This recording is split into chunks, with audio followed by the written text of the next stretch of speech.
you're listening to Recommendations for My Otaku Spouse, or Otafu Susume. I'm Jen. And I'm Wes. So let's get started.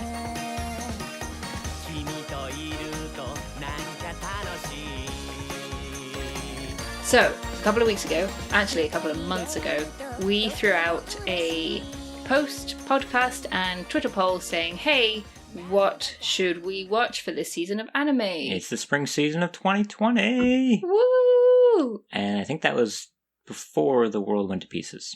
The world was already in pieces. It just got worse. The foundations were laid, but we didn't realize how bad it would become yet. We didn't start the fire. No, China did that. Anyway. So we said, we recommended, actually this was Wes's idea, really. So do you want to explain what we did? I was the ringleader. No, being it was a new season, I recommended a show to Jen to watch. She recommended a show to me to watch. And then we asked you, our listeners, to recommend a show to both of us to watch. And so I'd recommended Jen My Next Life as a Villainess, All Routes Lead to Doom. She had recommended me Fugou Balance Unlimited. And you guys recommended to us BNA, Brand New Animal, the new Trigger anime. And we went and watched them. Well, as much as we could. And so today we're here to talk about Jen's recommendation, Fugou Balance Unlimited. Or the Millionaire Detective Is that what they're calling it? Balance Unlimited. Yeah. Sorry, if we want to do the Japanese title, it's really Fugou Balance Unlimited. Exactly. But I don't like Millionaire Detective. I think it would work better as Billionaire Detective. Billionaire Detective, you're right. Because, like, in the first episode, he already spends over $1 million. Yeah. So... $1 million! I am judging them already.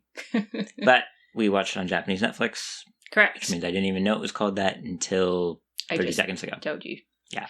But we only saw 2 episodes. 2 episodes. We are the worst at this. We say we're going to watch something, and we watch 2 episodes. Well, we couldn't physically watch more than 2 episodes, because they couldn't make more than 2 episodes, because the whole world went to shit. Oh, yeah.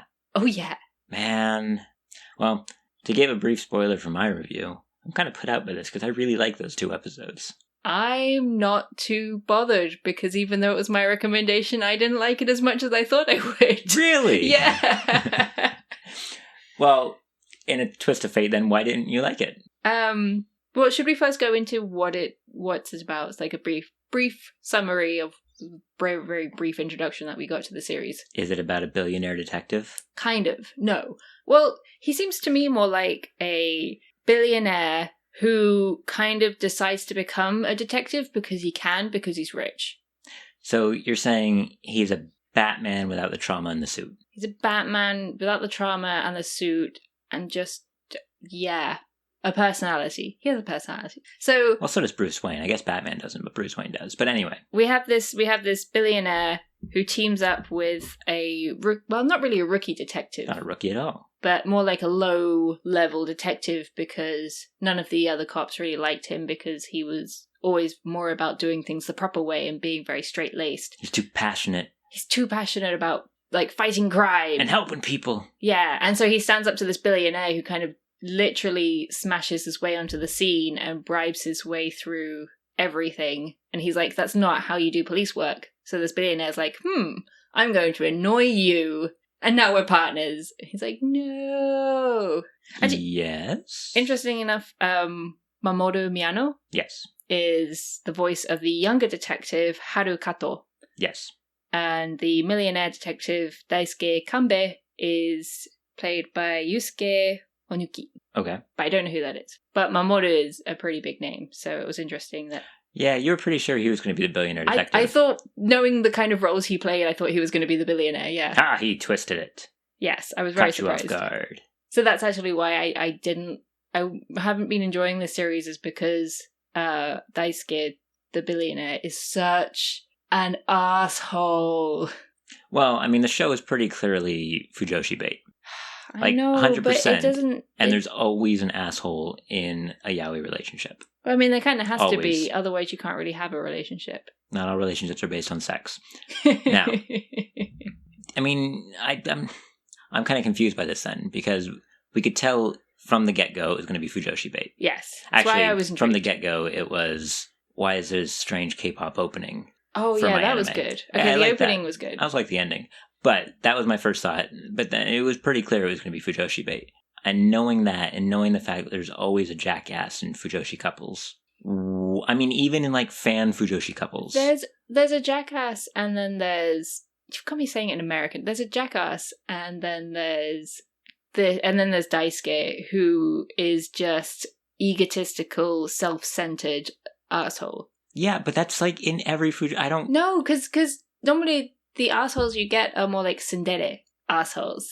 They're like, I'm an asshole because I have repressed issues, whereas Daisuke is an asshole because he's rich and he can do whatever the hell he wants. He can, but he's chosen to join this crappy little police department division in some back office where people sit around not doing their job because he's clearly taken an interest in our main character.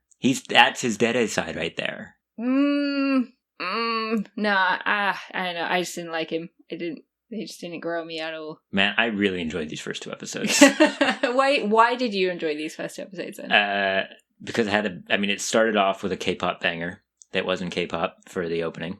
The rest of the music was just like stolen wholeheartedly from Lupin the Third, which I adore. I like the scene that you were talking about when he shows up with a bang on the scene when he's driving through all the fancy cars doing the car show in the middle of Tokyo. So like that's a great example of why he's an asshole. Is there's a car show full of expensive cars and he just plows down the middle of the street, pushing all these cars out the way, scratching them, breaking them, and then steals someone's car. He doesn't steal it; he buys it off. No, there's no agreement. He says, "How much do you want for this car?" And he's like, "Ha, you couldn't afford it. I'm going to say this much." And he's like, "Done." And then he kicks him out of the car. Yeah, the guy gives him a price. He pays the price. He takes the car. He doesn't agree to that price. He technically owner stole of the it. car. He's paid the man for his car, and it's a sweet Shelby Cobra.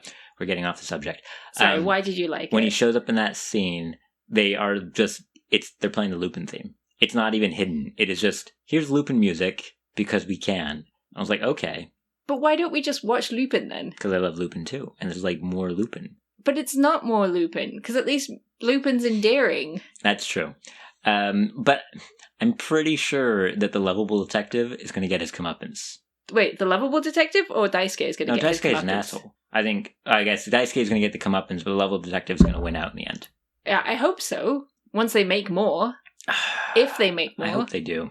It depends on, I guess, what country they're making it in. Well, I mean, everywhere they do animation right now is kind of screwed. Actually, no, I think Vietnam's doing pretty well. But yeah, Vietnam's really good. We'll have to go watch the first episode again and check the names in the ending credits and see where they're animating it. Yeah. Because it's always really easy to tell when you look at the credits. That's true. But I guess it is. I am intrigued to see if Daisuke is going to grow, if he's going to learn that just throwing money at a problem will make it go away. But knowing Japanese anime, I doubt it's going to have much in terms of story growth beyond probably Haru has some kind of tragic past that he kind of deals with but doesn't actually deal with it in the end, and then they're just going to finish the series.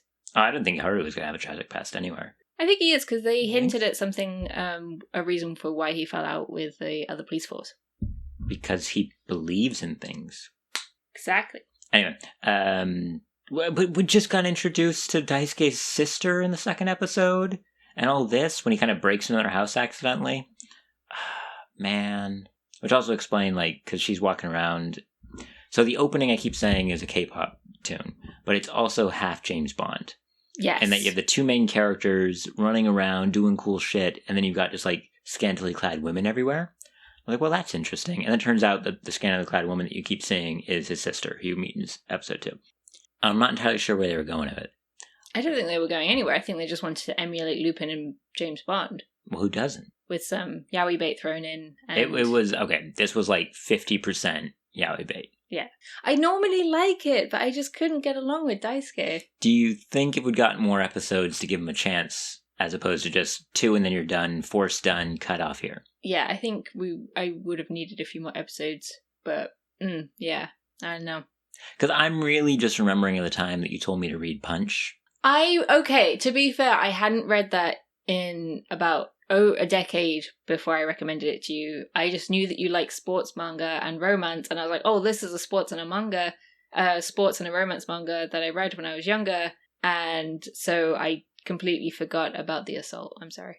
Or just the fact that the main character is completely irredeemable. Main male character is completely irredeemable. I haven't actually read it since. That's totally fine. You don't need to. So I don't know where you were going with that. You recommended that to me, and then you have this whole hate thing for Daisuke when he's... I don't hate him, I just dislike him. Okay, I hate him pretty bad, but... It's kind of funny that the show I recommended us is the one that I likes the least. Of the 3 we watched, I think also we only got 2 episodes of it, so that's kind of putting a damper on a lot of things. But I think I would agree in that I liked it the least of the 3. But you still liked it a lot. From what we saw, I did enjoy it. Yes. Okay, I think that is one thing. I enjoyed watching the episodes with you. Okay, because I'm an asshole. Where are you going with this? Column A, column B. What's column B? More asshole? No, it's because I enjoy watching things with you and ranting about it and bouncing thoughts off of you while we were watching it was pretty fun. Yeah. But I think it unfortunately got hit with the whole plague issue. Yes. And canceled. And then everything shut down. I never looked into actually if it was just delayed or postponed or canceled or what. But all I know is the episode stopped coming out. Just cancelled for now. But Boo. I don't know when they're going to come back because so many countries are still in lockdown. And it was interesting that it didn't impact our other 2 anime. That's true. But before we get to that, really quick, on it still, there's a lot of anime. There is a lot of anime, yes. And usually, if I see something I'm interested in, I try to give it a couple of episodes. But a lot of the times I can tell by midway through episode 1 if I'm going to drop something or not. Really? Yeah. That's fast. I think part of it is that I'm busy. And there's so much out there that if something doesn't grab me, I'm kind of in a, do I really want to keep fighting through it? But I usually try to give it, 2 to 3 episodes. Don't go by the snap judgment. Give it a chance. And with this one, I was having fun watching it. Yeah. And it could be, watching it together with you and laughing at the stupid things that were happening and things like that. But after 2 episodes, I wasn't in I'm going to drop this yet or anything. I was still having a lot of fun with it. So, I'm pretty willing to bet that even though it was canceled, I would have kept watching this through the season. So if it comes back at some point, do you think we'll keep watching it? I would like to start it up again. Yeah. And maybe we can come back to it. Maybe. Or maybe it's dead forever. Maybe about COVID. Yeah. You know what's not dead forever? What? COVID. Yikes. Well, I'm just saying, it came up out of nowhere and then everyone's like, yay, it's done. Oh, it's not done. No, it's nowhere near done. People like second peak. I'm like, we never came down off the first one. Yeah. But that is why it was cancelled. Postponed. We don't know for sure if it's been cancelled. I can't watch it. Well, not physically now. Hashtag cancelled. That's not how cancelling... Anyway. So, interestingly enough, Trigger's anime wasn't impacted. They put out the first 6 and then the second 6-ish. Yeah. And Hamefura... Which was amazing. Yes, but we'll talk about that another time. Yeah. Getting off subject. Wasn't cancelled. I think those are the only 3 anime we watched this season because we have been so busy just doing so much other things. Yeah, we watched a few from other seasons. We watched Whale Apologists, the anime. And I know you were getting caught up on Bookworm, but we didn't watch anything else from spring, did we? No, that's true. We need to finish watching Drifting Dragons. Yeah, that's what I said. Whale Apology. Isn't it Whaling Apologists? There you go, Whaling Apologists, the anime. Yeah. Yes. I don't think they're apologizing. I think they're just saying we love eating dragons. Yeah, who wouldn't? It's rich. It's got that texture to it. Slightly greasy. You can cook it in so many different ways. Dragon? Sure, let's go with that. It's all an allegory anyway. But it was interesting to me that the show was canceled. Postponed. Whatever. It stopped. It stopped. In that we actually heard about it from a friend of ours living in the States. We did, yes. And I think what surprised me most about it when we heard it was that Japan had still made no response to COVID at the time. Correct, yes. There had been... Because the Olympics were still going on. The Olympics were still planned at the time. But so the country had made barely even an acknowledgement that coronavirus was a thing. And yet an anime was canceled. And so I was actually shocked by it. I was like, oh, yeah, that might be what we're getting into, isn't it? Mm. Nothing else happened. I mean, for the shows that we watched, which admittedly weren't many. But it was interesting in that because of the Olympics, there'd been no response. There'd been no change to daily life by that point. Most of the country still wasn't even wearing masks. Yep. And then the Olympics were cancelled, and then suddenly, oh, we've started getting cases the day after the Olympics are cancelled. The celebrity died. And then the celebrity died. The Olympics were cancelled. Then we started shutting down. I think he died right before they decided to postpone the Olympics. Oh, I wonder if that was a factor. Maybe. Because I guess it doesn't... People here don't seem to think that something... Like, this is something that I've seen on a daily basis at work and in society in general is, let's ignore the issue until it goes away. And when a celebrity dies, you can't ignore that issue. That's true. Especially such a big household name. Yeah. Then they couldn't ignore it. And then the Olympics got cancelled. And then they kind of took it seriously, but didn't do a proper lockdown. Well, it was weird because it was... I do think it was 100% because of the Olympics. And that you had, like, a couple of stories. Like, there was a cruise ship that was docked in Yokohama Bay, and nobody was allowed on or off. Yeah, they never counted those in their official numbers for Japan. Well, that's because it was a cruise ship that's not flying under Japanese flags, so it's not Japanese problems. Yeah. No. But, so you had that in the Bay, and then there was a couple of cases, like, I think there was, like, there was something that made the news briefly about someone who had it and then said, well, let's give it to other people, and started going bar hopping. Oh, yeah. And so you had like these little news stories that would make it, but no one was really taking it seriously. Like, I know that we had masks, and you were still going to work at the time. And my rule for myself was I'll start wearing a mask when the majority have done it. And which is probably what the majority of people were thinking as well. Yeah. And so it just kind of, you were in this weird nebulous state where you knew that China was screwed. You knew that Italy was screwed. I don't remember if New York was screwed yet or not, but like those were the big hot spots. And then you knew that Yokohama Bay was screwed. But beyond that, it wasn't too bad. Well, then you heard the stories come out of Korea. Well, that's the thing, is that the news early on was very much this is a foreign problem. This isn't something we have to deal with. We've got the Olympics. And since then, I still feel like they've been fudging their numbers and trying to either not test people or try and find another excuse for why people are sick, or just encourage people to not go to hospital. Like, I am still really kind of tinfoil hat suspicious of the Japanese government when it's come to their counts. But we're all back at work now, and we're in the third week, and walking around, I'm starting to see less and less people wearing masks on a daily basis. Yeah. I still think most of the people I see, like at the grocery store, are wearing masks, but I admittedly don't get out much. I think it's mostly kids and parents. Oh, kids don't wear masks. No. Some of them do, but I'm starting to see more and more not wearing their masks. I think people are thinking it's all over. Yeah, well, good luck with that. Tokyo keeps putting out numbers, but... Well, a friend of ours, Laven, said that he's not going to be going back to the office until January next year, which is sensible because he's in Tokyo. Did you not see that? Yeah, but you're back. I'm back. But... No, why am I back? Well, we live in one of the cities that immediately went under lockdown. Correct. Like, well, not immediately. I think we were second day or something. They named 6 cities and then added Fukuoka or something. Yeah. And so when they finally admitted it, and when they're like, we might have a problem, they did this like voluntary lockdown, which I guess Fugou Keiji just voluntarily locked down well before anyone else. No. And then but it didn't change much, really. Like, there was the first weekend or whatever where they went into voluntary lockdown, and then that lasted for about a week. And then I think it was the next, like, they put in some things about this is what's going to change, this is what's going to change. And I think it was like the next weekend, there was this huge, like, information thing that came out that just said, so starting this week, because nothing happened last week, every major shopping mall in the city is closed.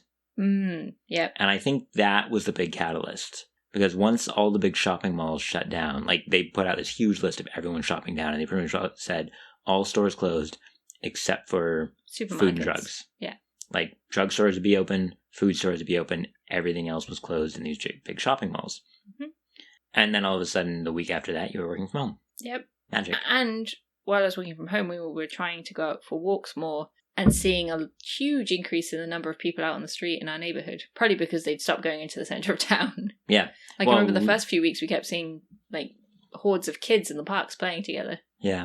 But at least they weren't going into the center of town where they could have got sick. That's true. I still think, even though things have technically reopened, like, we were in town the other day trying to get your glasses repaired, and there's definitely less people downtown. So yeah. there's a lot of people, I think, who are still wary. Which is good in my books. Yes. I mean, we're still wary, but we are starting to go out a little bit. When there's not very important things to watch on TV. Correct. Like wrestling or racing. So other countries are reacting in different ways, and a lot of other countries are where a lot of animation takes place. I haven't looked into it yet, but do you think that there's going to be summer anime that just don't come out or get canceled or... Yeah, probably. They might get postponed. Or they might find a different studio to animate it for them. I know the in the West, the manga publishing the manga publishing industry has been struggling because their print shops, their printing companies shut down. So for I don't know how long, probably about 3 or 4 months now, they've been mostly digital only. Yeah, that wasn't it. Well, that hasn't really impacted Japan, but I think it's because Japan publishes their manga in Japan. Yes, whereas the West gets everything printed, bound, and shipped from China. Correct. By and large. And China shut down. Once they realized they couldn't hide it anymore, they pulled the Madagascar and shut everything. Yeah, but it seems like China opened up again early, even though it probably shouldn't have. You want to talk about fudging numbers? Yeah. Also throwing out that the virus came from America, but that's a whole other issue.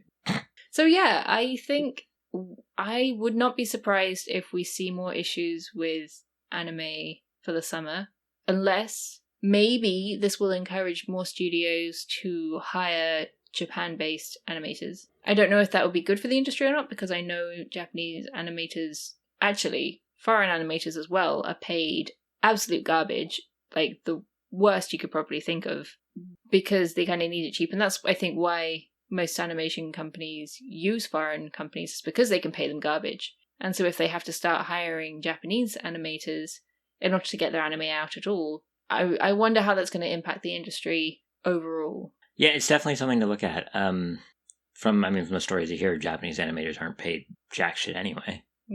So there's actually a really interesting interview with an animator. I'll put it in the show notes, but a Japanese animator who lives in a share house of Japanese animators, and she pays like $300 a month to live there because she gets paid like the equivalent of $1 a picture or something like that. I'll link it in the show notes because it was interesting, but I can't remember the facts straight. I should check beforehand. Boo. Boo. So I wonder actually if that's gonna, if people like her are gonna get more work. Because I think a lot of animators are also freelance, at least in Japan. But then again, I guess because they've opened up again, maybe they'll have more animators going into studios. Yeah, because you get... Because I remember in, like, Shirobako, they were working with a lot of people, but all those people kind of had their own miniature companies, which is why when you watch an anime, you've got your animation studio, but then at the end, there's a dozen different animation studios listed in the notes because it's all the people that they farmed out the work to. Yeah, but you also remember people driving around with those huge piles of paper. Oh, I guess that was her getting it from the studio. Company, yeah. Like, and sometimes a studio is like a limited liability company, as it would be in the West, or a whatever they're called, single owner corporation, working out of someone's house. Yeah. But I guess that would be freelance. We need to learn more about the animation industry. I need to go watch Shirobako again. I just had a movie come out. Did it come out? Shoot, now I don't know, because I think the theaters were closed when the movie was supposed to come out. Yeah, that's a good point. I know the Violet Evergarden movie was supposed to come out, and it hasn't yet. Well, that had other issues too. Yeah, but they had actually arranged it to come out while the lockdown happened, and then the lockdown happened, so it hasn't come out yet. And we talked about the live-action Eizouken that was supposed to come out. Yeah, I saw a poster for that in the book off the other day as well. Yeah. Well, okay. So 2 things for us to hunt down. Did the Shirobako movie come out? And if it did, we should watch it. And did the live-action Eizouken come out? And if it did, we should watch it. Violet Evergarden? Well, that one we know hasn't come out yet. Because they specifically said they're pushing the release date back. Yeah, but I don't know when they're going to release it. Yeah, but we know it hasn't come out. True. These other 2 might have, and we're just completely oblivious. I guess that's one thing as well, is that with the lockdown and people... I guess people in Japan are still able to work, but they're not shopping. Yes. So that's also going to impact the anime and manga industry, because you're going to have less people buying anime and manga. You say that, but the last volume of Kimetsu no Yaiba came out. Demon Slayer came out. Demon's Blade? What's it called? Demon Slayer. Demon Slayer came out while we were all on lockdown, and that's been like the best-selling manga. That's true. Ever. Yeah, so a coworker of mine said, "Oh, I heard this was good, but when I went to the store, the first 6 volumes were sold out, so I bought volume 20, which is the last volume, and it came with a special edition postcard. But I haven't read any of the other volumes. Why did you buy that then? Because it's popular. Exactly, because it's popular. Japan. Also, I think I have a thing against buying things out of order, but that's besides the point. Yeah, I've noticed that. I know, because you keep buying random volumes of manga, and then I keep buying it again because I'm going in order. I'm like, crap, why do we have 2 volumes, 2 copies of Silver Spoon Volume 14? Where's... That sounds like a personal problem. Silver Spoon's amazing. So, I guess we've kind of gotten off the COVID topic. And off the Fugou Keiji topic. Well, that led into the COVID topic. Fugou COVID. Infection Unlimited. That's the name of the episode. It's decided. Boom, we're done. So I'm kind of surprised that you didn't like it at all. No. Okay. I was probably a little too strong, but I did enjoy watching it. I just really don't like one of the main characters. So I wouldn't say I didn't enjoy it at all. I just didn't enjoy it a little. Okay. But if it does come back from cancellation, postponement, whatever we're calling it, we're going to keep watching it? Yes. Okay, so let's hope in if it's good. A post-COVID world, we get another chance with Fugou Keiji Balance Unlimited. Thanks for listening. I've been Wes. And I've been Jen. This was another episode of Otafu Susume, or Recommendations for My Otaku Spouse. You can find us on Twitter at AnnieBrosCreative. Or at our website at AnnieBrosCreative.com. Cool. So we'll see you guys next time for BNA. BNA. Brand new animal. Hooray. Bye. Bye.